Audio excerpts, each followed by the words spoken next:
வணக்கம். Welcome back to ஹச்சு vlogs. So இந்த வீடியோ எப்போ எடுத்தோன்னு பார்த்தீங்கன்னா, போன சண்டே எடுத்த வீடியோ தாங்க.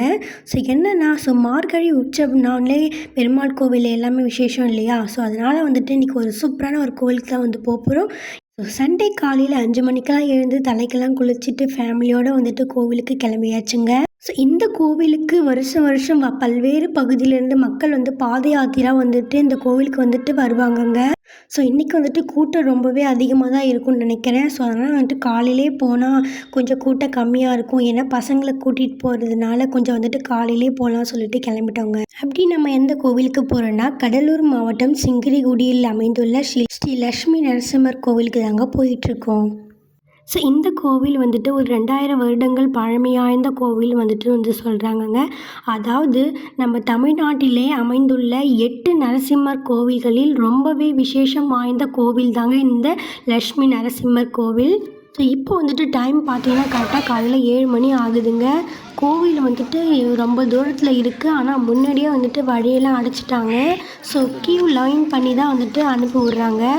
ஸோ காலையில் வந்து கடையெல்லாம் வந்து போட்டுட்டாங்க. ஸோ நாங்கள் வந்துட்டு காரில் போனதுனால காரை வந்துட்டு ரொம்ப தூரமாக வந்து பார்க் பண்ணிவிட்டு அதுக்கப்புறம் நடந்து போகிற மாதிரி தான் இருந்துச்சு. ஸோ இப்போவே பார்த்தீங்கன்னா கூட்டம் செம ரஷ்ஷாக இருக்குங்க. ஸோ நிறையா பேர் வந்துட்டு அவங்கவுங்க ஊர்லேருந்து பாத யாத்திரையாக வந்துட்டு நடந்தே வராங்க இந்த கோவிலுக்கு.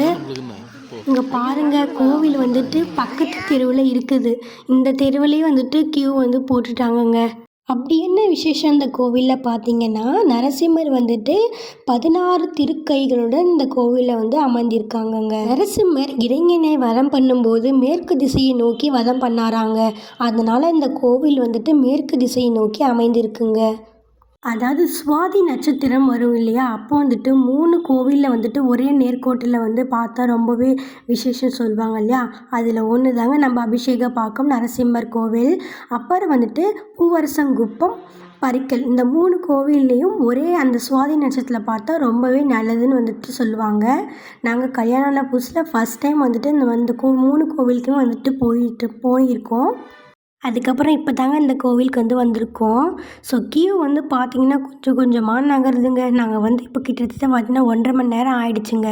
பசங்களை வச்சுட்டு ஒன்றுமே சமாளிக்க முடியல. என் பையன் பாருங்கள், க்யூவில் வெளியில் போய் நின்றுட்டு வந்துட்டு சேட்டை பண்ணிகிட்ருக்கான். ஸோ அப்படியே கொஞ்சம் கொஞ்சமாக நகர்ந்து உட்காந்து இருந்து போயிட்டுருக்குங்க. ஆனால் நாங்கள் வந்து ரொம்ப நேரம் ஆகுது, இன்னமும் வந்துட்டு கியூ நகர்ற மாதிரியே தெரியலங்க.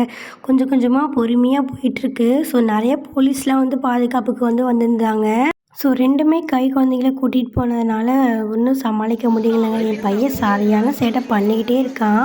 ஸோ அங்கே வந்து ஒரு தாத்தா வந்து பார்த்திங்கன்னா க்யூவில் நிற்கிறவங்களுக்கு எல்லாருக்குமே வந்துட்டு பால் வந்து கொடுத்துட்டு இருந்தாங்க. ஸோ அதை வந்து அதை வாங்கி பாப்பாவுக்கு கொஞ்சம் கொடுப்பாட்டணும். ஒரு வழியாக கிட்டத்தட்ட 3 மணி நேரம் கழித்து நடந்து வந்து இப்போ வந்துட்டு நம்ம வந்துட்டு பால விநாயகரை மட்டும் பார்த்துருக்கோங்க. இப்போ வந்துட்டு கோவில் வந்துட்டு அடுத்த தெருவில் தான் இருக்குது. கொஞ்சம் கொஞ்சமாக க்யூ வந்து நகர்ந்துகிட்டே இருக்குது. இந்த கோவிலில் வந்துட்டு நரசிம்மர் வந்துட்டு சுக்கிர நரசிம்மராகவும் யோக நரசிம்மராகவும் பால நரசிம்மராகவும் காட்சி அளிக்கிறாருங்க. அதுக்கப்புறம் நம்ம லக்ஷ்மி நரசிம்மர் ஸ்ரீதேவி மூதேவியோட தாயாரோட காட்சி அளிக்கிறாருங்க. ஸ்ரீ லக்ஷ்மி நரசிம்மர் திருக்கோவில் ரொம்ப சக்தி வாய்ந்த கோவிலாக வந்து சொல்லப்படுதுங்க. ஸோ இந்த கோவிலை பற்றி எனக்கு தெரிஞ்ச சில விஷயங்களை உங்களோட நான் வந்து ஷேர் பண்ணுறேங்க. ஸோ எனக்கு தெரியாத விஷயங்கள் நிறையா இருக்கலாம். ஸோ இந்த ராஜ கோபுரம் வந்துட்டு பிரம்மாண்டமாக காட்சி அளிக்குதுங்க. ஒரு வழியாக கிட்டத்தட்ட 3.5 மணி நேரம் க்யூவில் நின்று வந்துட்டு கிட்டத்தட்ட இப்போ வந்துட்டு நம்ம வந்து கோவிலுக்குள்ளே வந்து என்ட்ராக போகிறோங்க. ஸோ கோவிலுக்குள்ளே க்யூ இருக்கான்னு தெரியல, போனால் தான் தெரியும். அடடே, இங்கே வந்து பார்த்தா தாங்க தெரியுது, கோவிலுக்குள்ளே ஒரு 2 க்யூ வந்துட்டு இருக்குது. அதாவது சிறப்பு தரிசனம் 10 ரூபா வந்துட்டு சொன்னாங்க. அந்த க்யூவுமே வந்துட்டு இந்த மாதிரி தான் இருக்குது. சரி, பொது தரிசனத்துலேயே போகலான்னு சொல்லிட்டு உள்ளே வந்துட்டோம். ஸோ இந்த கோவிலுக்கு வந்து நம்ம நரசிம்மரை வழிபட்டால் திருமண தடை, கடன் பிரச்சனை, அப்புறம் மனநலம் பாதிக்கப்பட்டவங்க, அப்புறம் இந்த பில்லி, ஏவல், சூனியம்லாம் சொல்கிறாங்க இல்லையா, இதெல்லாம் பாதிக்கப்பட்டவங்க இந்த கோவிலுக்கு வந்தால் சரியாயிடும் வந்து சொல்கிறாங்கங்க. இங்கே நரசிம்மர் வந்துட்டு ரொம்ப உக்கிரமாக வந்து அமைஞ்சிருக்காருங்க. 16 திருக்கைகளுடன், அதுவும் எந்த கோவில் இல்லாத விசேஷமாக இந்த திருக்கோவில் நரசிம்மர் அமைந்திருக்காருங்க. ஸோ இன்றைக்கி கூட்டம் ரொம்பவே அதிகமாக இருக்குங்க. அதனால் மெடிக்கல் கேம்ப்லாம் வந்து போட்டிருந்தாங்க. அதாவது இந்த பிபி, சுகர் இருக்கிறவங்களுக்குலாம் வந்துட்டு மாத்திரைலாம் வந்து கொடுத்துட்ருந்தாங்க.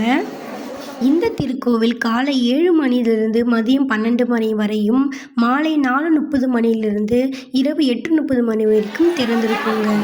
முக்கியமாக இந்த கோவிலில் நவகிரக தோஷங்கள் நிவர்த்தியாகுதா சொல்கிறாங்கங்க. கிட்டத்தட்ட 4 மணி நேரம் கியூவில் நின்று கண் குளிர சாமி தரிசனம் பண்ணாச்சு.